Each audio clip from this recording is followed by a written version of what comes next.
warahmatullahi wabarakatuh. Anak-anakku sekalian, ini adalah rekaman untuk pengayaan bab tasamuh.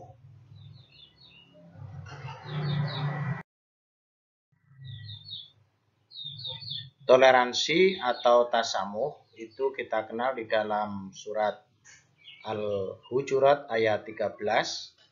Di antara contoh-contoh perilaku yang sesuai dengan ayat 13 dari surat Al-Hujurat ini, misalnya manusia itu diciptakan bersuku-suku, berbangsa-bangsa agar saling mengenal.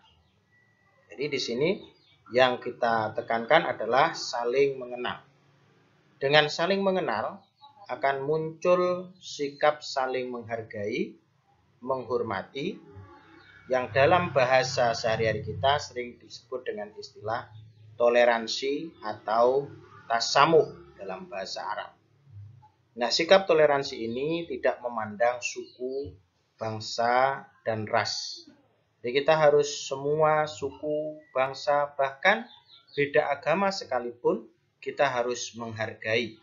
Karena keyakinan itu adalah hak setiap manusia.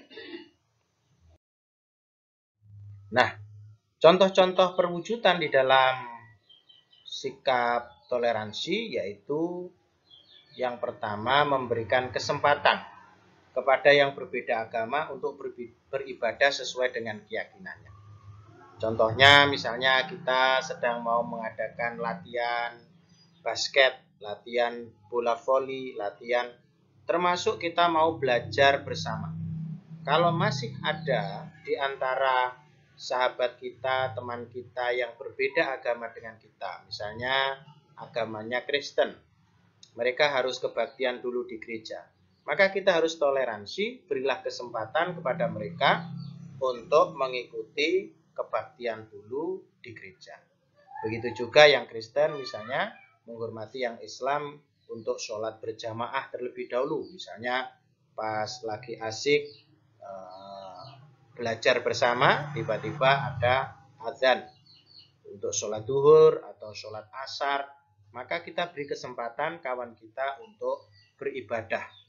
Jadi jangan pernah menghalangi orang lain beribadah sesuai dengan keyakinan. Begitu juga kita harus menghargai pendapat, misalnya beda pendapat dalam rapat OSIS, beda pendapat dalam rapat kampung, rapat RT. Berbeda itu biasa. Tidak usah menjadi perdebatan yang membuat kita akan bercerai-berai. Lalu bekerja sama dengan siapapun dalam bidang kemanusiaan dan pembangunan. Jadi kita boleh bekerja sama dalam hal kemanusiaan. Misalnya ada orang tenggelam. Jangan ditunggu dulu ditanya itu Islam apa Kristen, apa Hindu. Jangan ya, harus ditolong. Ini bidang kemanusiaan. Jadi dalam membela, menolong orang itu tidak melihat apakah dia itu seagama dengan kita atau tidak. Begitu juga dalam pembangunan. Kita harus memberikan kesempatan kepada siapapun untuk berperan dalam pembangunan. Lalu bersikap egaliter. Egaliter itu artinya memandang orang itu sama, ya, kesetaraan, tidak diskriminatif. Ya, jadi misalnya melihat warna kulit, jangan melihat warna rambut, jangan melihat, ya kita tetap bersikap egaliter. Nah itulah anak-anak sekilas, semoga bisa menjadi bekal untuk mengikuti penilaian akhir tahun bagi kelas 9. Terima kasih. Wassalamualaikum warahmatullahi wabarakatuh.